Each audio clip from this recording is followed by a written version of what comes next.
السلام علیکم دوستو، امید کرتا ہوں کہ آپ سب خیریت سے ہوں گے۔ دوستو، جیسا کہ آپ سب کو علم ہے کہ ماہ رمضان کا دوسرا عشرہ مکمل ہو چکا ہے۔ مسلمان مرد و خواتین نے اعتکاف شروع کر دیا ہے۔ تو اعتکاف کے دوران ایسے کیا مسائل ہیں، ایسی کیا صورتیں ہیں جن کی وجہ سے اعتکاف توڑنا جائز ہے۔ دوسرا مسئلہ یہ ہے کہ اعتکاف کے دوران بغیر ضرورت غسل کرنا جائز ہے یا نہیں۔ تو یہ دونوں مسئلے آپ کو اس ویڈیو میں بتائے جائیں گے۔ آپ سے گزارش ہے کہ ویڈیو کو اینڈ تک دیکھیں تاکہ آپ مسائل کو تہہ تک جان سکیں۔ اگر آپ ہوری نیوز چینل پر نئے ہیں تو اس چینل کو سبسکرائب کر دیں اور بیل کے آئیکن کو پریس کر دیں تاکہ میری آنے والی نئی ویڈیو آپ تک پہنچتی رہے۔ بہت شکریہ۔ جی فرینڈز، تو پہلا سوال یہ ہے کہ کن صورتوں میں اعتکاف توڑنا جائز ہے؟ تو اس کا جواب یہ ہے کہ درج ذیل صورتوں میں اعتکاف توڑنا جائز ہے، جس میں نمبر 1 ہے بیماری۔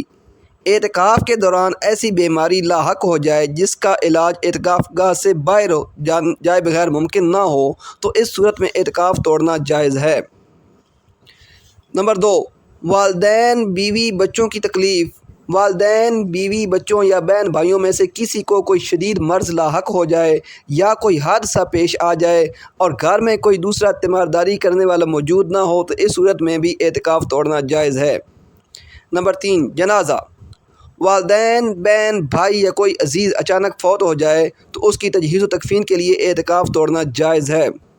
نمبر 4، زبردستی نکالنا۔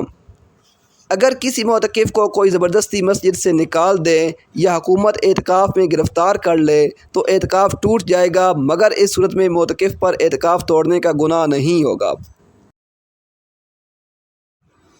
دوسرا سوال یہ ہے کہ کیا مسنون اعتکاف میں جو رمضان المبارک کے آخری عشرے میں کیا جاتا ہے، اس میں ٹھنڈک حاصل کرنے کے لیے غسل کر سکتے ہیں؟ اور اگر کر سکتے ہیں تو اس میں کس چیز کا استعمال کیا جا سکتا ہے؟ مسنون اعتکاف میں گرمی کی وجہ سے مسجد سے باہر نکل کر معتکف کے لیے ٹھنڈک حاصل کرنے کے لیے غسل کرنا جائز نہیں ہے، اس سے اعتکاف فاسد ہو جائے گا۔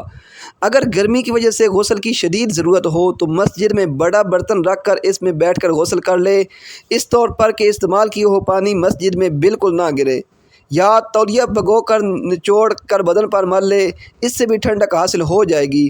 اس سلسلے میں مسجد انتظامیہ پورٹیبل واش روم کا انتظام بھی کر سکتی ہے کہ اس مسجد کے اندر رکھ دیا جائے اور مسجد سے باہر گرے، لیکن شدید ضرورت کے بغیر اس کے استعمال کی اجازت ہے، ورنہ اس کی عادت نہیں بنانی چاہیے۔ اور جہاں مسجد کے آداب اور تقدس کے پامال ہونے کا اندیشہ ہو، وہاں پورٹیبل واش روم سے اجتناب کیا جائے۔ حاصل یہ ہے کہ ٹھنڈک کے لیے غسل کی نیت سے مسجد سے باہر جانا معتکف کے لیے جائز نہیں۔ ہاں، یہ ہو سکتا ہے کہ جب پیشاب کا تقاضا ہو تو پیشاب کے ارادے سے باہر نکل کر قضائے حاجت سے فارغ ہو کر وہیں غسل خانے میں 2-4 لوٹے بدن پر ڈال لے، جتنی دیر میں وضو ہوتا ہے اس سے بھی کم وقت میں بدن پر پانی ڈال کر آ جائے۔ الغرض غسل کی نیت سے مسجد سے باہر جانا جائز نہیں۔ تب بھی ضرورت کے لیے جائیں تو بدن پر پانی ڈال سکتے ہیں، لیکن اس دوران صابن وغیرہ کے استعمال کی اجازت نہیں ہے، کیونکہ اس میں وضو سے زیادہ وقت صرف ہوگا۔